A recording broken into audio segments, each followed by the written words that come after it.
अस्सलाम वालेकुम अहबाब ज़बनिसा ज़ेबी ओशन न्यूज़ पे अपना प्रोग्राम उर्दू अदब नामा लेकर हाजिर हूँ। और आज जिस शख्सियत के हवाले से मैं बात करना चाहूँगी वो हैं शबनम रोमानी। और इस माह हम शबनम रोमानी के हवाले से जो है हम प्रोग्राम मुनक्किद कर रहे हैं। उनका 30 दिसंबर 1928 उनका यौम पैदाइश है। तो इसी हवाले से ये प्रोग्राम ख़ुसूसी तौर पर मैंने आपके लिए यहाँ पर जो है वो शेयर करना चाह रही हूँ। बहुत मुख्तसर सी गुफ्तगू, ताकि आप चंद मिनटों में उनके बारे में मुख्तसर सा जान सकें। तो जमालियाती जज्बों के सच्चे शायर शबनम रोमानी। तेरे सामने बैठा हूँ आँखों में अश्क लिए, मेरे तेरे बीच हो जैसे शीशे की दीवार। यूँ ना पढ़िए कहीं कहीं से हमें, हम भी इंसान हैं किताब नहीं। यही सलूक मुनासिब है खुशगुमानों से, पटक रहा हूँ सर आजकल चट्टानों से। क्यों ना मैं तोहमत उठाऊं, क्यों ना मैं ताने सुनूं, एक तो शबनम तखल्लुस वो भी रोमानी के साथ। अब के बारिश एक साथी दे गई, एक चेहरा बन गया दीवार पर। ये उनका ज़बान ज़दाम शेर है। अब के बारिश एक साथी दे गई, एक चेहरा बन गया दीवार पर।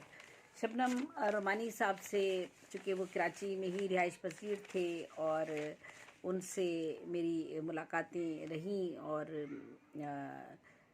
उनसे मेरी बातचीत भी है, उनसे मेरी मुलाकात भी है। ये मेरी खुशकिस्मती है। और उनके साहबजादे फैसल अज़ीम कनाडा में रिहाइश पजीर है माशाल्लाह से। वो भी शायर हैं और बहुत उम्दा शायरी करते हैं।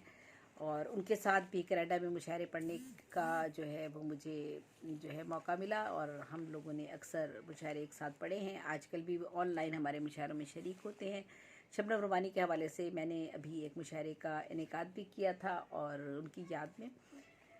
तो आज शबनम रोमानी के हवाले से ही मैं बात करना चाह रही हूँ। शबनम रोमानी हिंदुस्तान के शहर शाहजहाँपुर में 30 दिसंबर 1928 को पैदा हुए। पाकिस्तान आने के बाद कराची में ही उन्होंने रिहाइश अख्तियार की। आपने एक सहमाही मुजल्ला अक़दार की अदारत के फ़राइज़ बहुस्न खूबी अंजाम दिए। कई अदबी और इशाती अदारों के बानी और मुशीर रहे।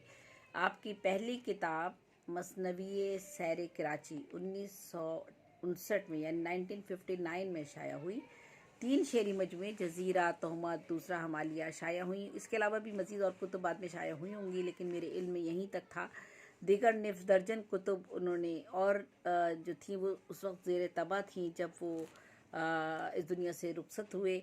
उन कुतुब में उनकी नज़्म की किताबें, नसर, तनकीद, मिज़ाह, गज़ल वग़ैरह शामिल थीं, जो किताबें वो शाया करना चाहते थे और ज़ेर तबा थी उस वक्त। और उन कुतुब में जो सबसे आम कुतुब थे उनमें मज़ाहिया मज़ामीन का मजमुआ कहते हैं जिसको इश्क, ये किताब थी।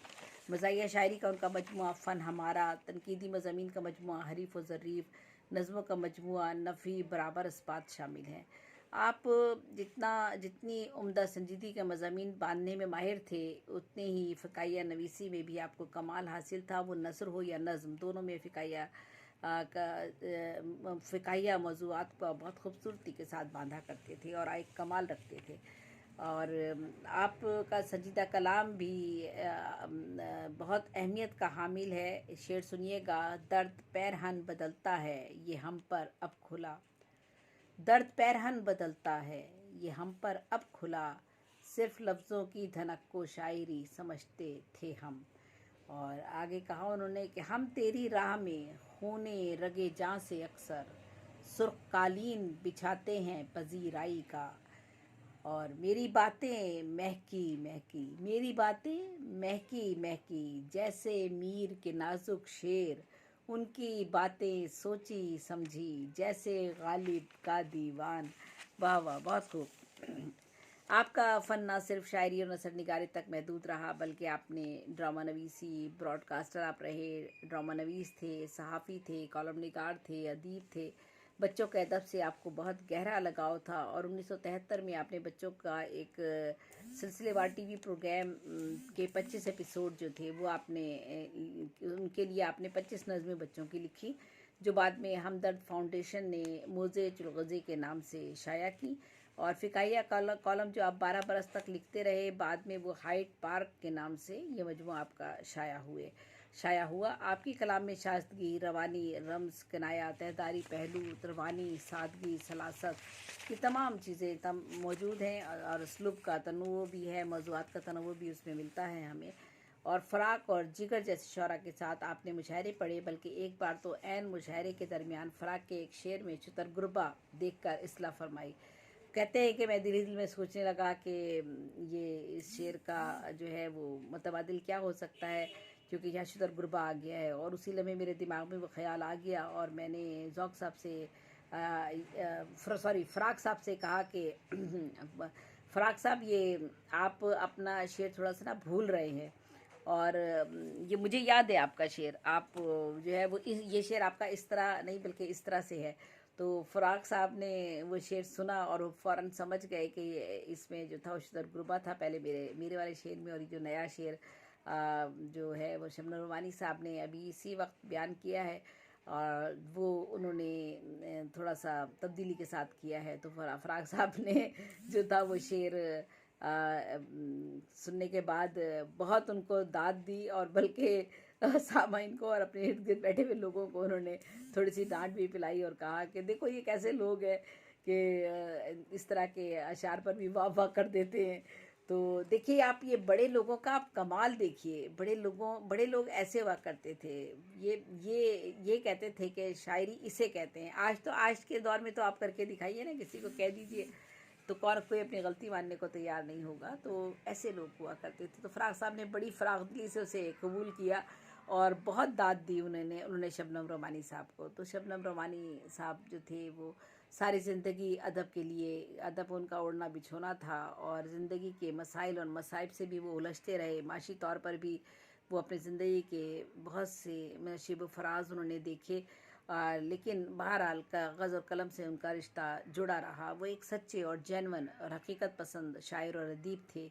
आपने 17 फरवरी 2009 को कराची में इंतकाल फरमाया, और उन्हीं का आखिर में मैं एक शेर पेश करना चाहूँगी। कौन दावा करे तकमील हुनर का शबनम, कौन दावा करे तकमील हुनर का शबनम, कि ये आलम भी अभी आलम तश्कील में है।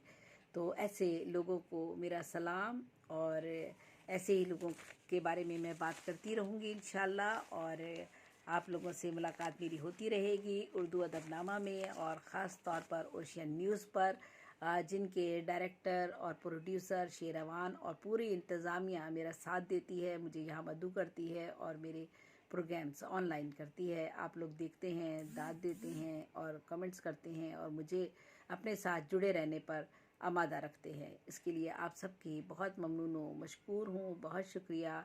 अल्लाह हाफ़िज़, इजाज़त दीजिए, फ़ी अमान अल्लाह।